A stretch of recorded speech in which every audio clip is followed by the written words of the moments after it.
இதில் விற்க வேண்டியது இல்லை. ஒவ்வொரு செட் வழியாகவும் அடுத்த இங்கே வந்து ஸ்டொக்கும் வந்து பெட்ரோல் மண்ணெண்ணெய் டீசல் எல்லாம் ஸ்டொக்கில் இருந்தது. எல்லா செட் வழியாகவும் இருந்தது. திடீரென்று ராத்திரி விலை கூட்டியாச்சு. விலை கூட்டின உடனே அப்போ இவன் இருந்த பெட்ரோலுக்கும் மண்ணெண்ணெய்க்கு டீசல் எல்லாத்துக்கும் இவையும் விலை தானே கூட்டியிருக்கேன். ஏன்னா அந்த ஸ்டொக்கு முடிஞ்ச அப்புறம் விலை கூட்டலாம் தானே. அப்போ நீங்களும் ஊழலான செய்கிறீர்கள். நீங்களும் மக்கள்கிட்ட சுரண்டித்தானே சுரண்டுறீங்களானே. மக்கள் இந்த இரத்தத்தை நீங்களும் சுரண்டுறீங்களானே. ஏற்கனவே ஒவ்வொரு செட்லேயும் நியாயமான பெட்ரோல் இருந்தது, டீசல் இருந்தது, மண்ணெண்ணெய் இருக்குது. அப்போ இன்றைக்கு நீங்கள் விலை கூட்டின உடனே நீங்கள் அதே விலையை கூட்டுறீங்க. ஏன் அந்த பெட்ரோல் இருக்கிற ஸ்டாக் முடிய மட்டும் நீங்கள் பழைய விலைக்கு விற்கலாம் தானே. இப்போ இன்றைக்கு நாங்கள் இந்த மண்ணெண்ணெய் அடித்து என்னென்ன தொழில் பார்க்குறோம். 250 ரூபா 260 ரூபாய்க்கு மண்ணெண்ணெய் அடிச்சு இனிமேல் அதுக்கு ஓயில் கலந்து நாங்கள் என்னென்னு தொழில் பார்க்குறோம். எப்படி தொழில் பார்த்து நாங்கள் எங்கள்ட சிவியை தான் போகாட்டுறோம். கடத்தொழில் மக்கள் தான் எல்லாமே யோசிச்சு பாருங்க. ஐயா கடத்தொழில் அமைச்சர் அவர்களே, நீங்கள் எங்கே இருக்கிறீர்கள்? இலங்கையில் இருக்கிறீர்களா இல்லை வேற எங்கேயும் இருக்கிறீங்களா? வேற எங்கேயும் புத்துக்கிறதுக்கு இருக்கிறீங்களா? விலங்கையில் பாயை திறந்து சொல்லுங்க. இந்த கடல் எண்ணெய் இருக்குது வருகுது, நாங்கள் தேவையான எண்ணெய் தருவோம்னு சொல்லி அப்போ பழைய அரசாங்கம் செய்த அதை விட நீங்கள் மோசமாக செய்துட்டு போறீங்க. பழைய அரசாங்கம் இதைத்தான் செய்தது. எண்ணெயை சொக்கில் வச்சுக்கொண்டு நிப்பாட்டின உடனே நாங்கள் கியூ வரிசை சனம் அடிபட்டு கியூ ஆரண்டை கொண்டு அடிபட்ட உடனே நீங்கள் விலையை கூட்டி போட்டு கொண்டு இறக்கி விட்டீர்கள். இறக்கி உடனே மக்கள் என்ன செய்யறது? எங்களுக்கு அன்றாட தேவைதான். எரிபொருள் இல்லாமல் நாங்கள் வாழ இயலாது. அப்போ அது மக்கள் அதைத்தான் மக்களும் வேண்டது. அந்த நேரம் நீங்கள் விலையை கூட்டி உடனே விலைக்கு வேண்டது. 84 ரூபா வித்த மண்ணெண்ணெய் இன்றைக்கு 260 ரூபாய்க்கு திரும்பி வந்துட்டுது. அதைத்தான் போன அரசாங்கம் செய்தது. அப்போ இருந்த ஸ்டொக்கு முடிஞ்ச அப்புறம் நீங்கள் விலை கூட்டினாலும் பரவாயில்லை. எல்லா இடத்துலையும் ஸ்டொக் இருக்கு, திருப்பி விலை விட்டுக்கலாம். அப்போ பழைய அரசாங்கம் எப்படி செய்ததோ அது பேர் தான் இப்போ நீங்களும் செய்து கொண்டிருக்கிறீங்க.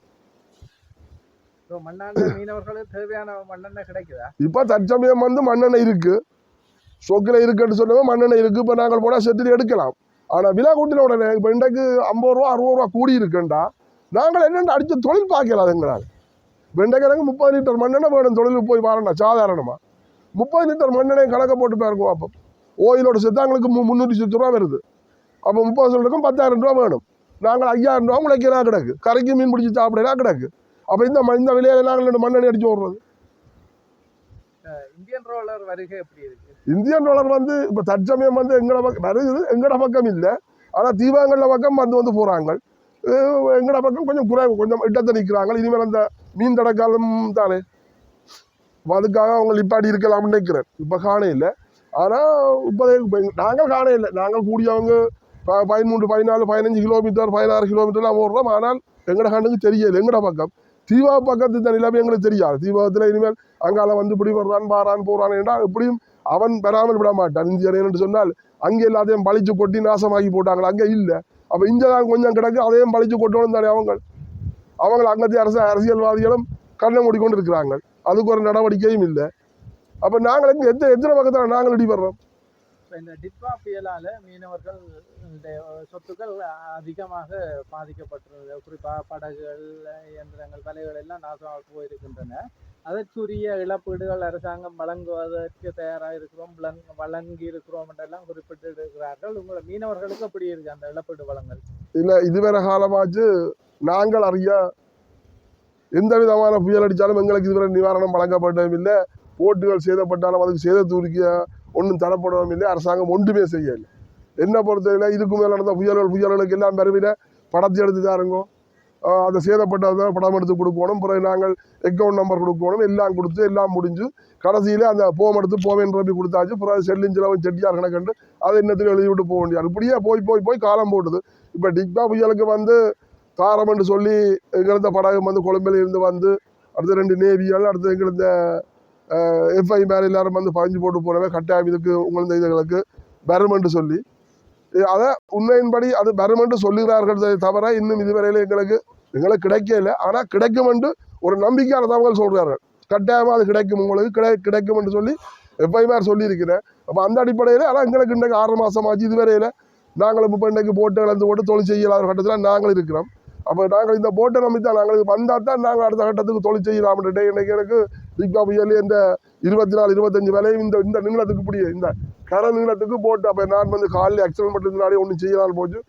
போட்டு வந்து இந்த கல்லூரி அடிபட்டு இங்கே தலையெல்லாம் இந்த கடல் மூலமாக தான் இழுபட்டு இங்கே இருந்து நாங்கள் எங்களால் உதவிக்கு ஆட்கள் இல்லாத பட்சத்தில் பிறகு திருப்பி நாங்கள் ஆதிலோடிக்கு அறிவித்து ஆதிலோடியிலிருந்து தான் எங்களோட சொந்த பந்தங்கள் தெரிஞ்ச பிள்ளைகள் வந்து அவர்களை நாங்கள் ஏதோ ஒரு வழியில் எடுத்து நாங்கள் அப்போ இந்த பேர்வைட்டை வந்து இது முழுதான சேதம்.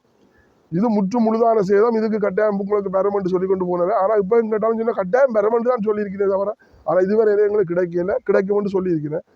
இதுல வந்து கடல் அட்டை பிடிக்கிறதுக்கு மற்றது ஏனைய வேலைகள் தொழில் செய்வதற்கு பிற மாவட்டங்கள் இருந்து தங்கி வாடியமைச்சு தொழில் செய்கிற முயற்சிகள் இடம்பெற்றுக் கொண்டிருக்கிறது. அது வடமராட்சியிலேயும் பாதிக்கப்படுது என்று சொல்லியிருந்தோம். அதே இந்த நிலைமை என்ன?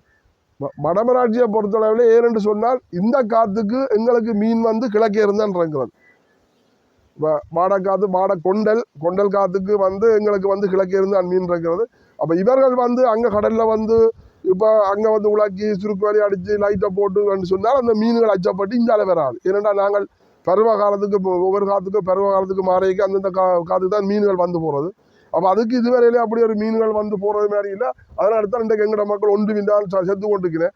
அங்கால வந்து கடலில் லைட்டை சோடிச்சு லைட்டுன்னு சொல்லி லைட்டை சோடிச்சு லைட்டை வச்சு சுருக்கு வேலை கலைக்கிறாங்க, எல்லாம் செய்கிறாங்க. இந்த படகுகள் இங்கால வருது என்று சொல்லப்படுது. இப்போ ஏன்னு சொன்னால் சில படகுகள் இங்கே வந்திருக்கிறேன். தொண்டமினார் காங்கிரஸ் துறைக்கு நிறைய சுருக்கு வேலை வளைக்கிற படகுகள் சில வந்து போயிருக்குது வளைக்கு கொண்டு. அன்றைக்கு ஒரு இடத்துல வந்து எங்கே தென்னிலங்கை மீனவர்கள் வந்து வெடியடிச்சு 10,000 கிலோ பேர் எடுத்துருக்கிறார்கள். இப்போ நான் நினைக்கிறேன் ஒரு 10 நாள் வருமன் நினைக்கிறது நடந்து வெடியடிச்சு ஒரு 10,000 கிலோவுக்கு மேலே பேரை டைனமெட் அடித்து பேரை எடுத்துருக்கிறார்கள். அப்போ அந்த மீன்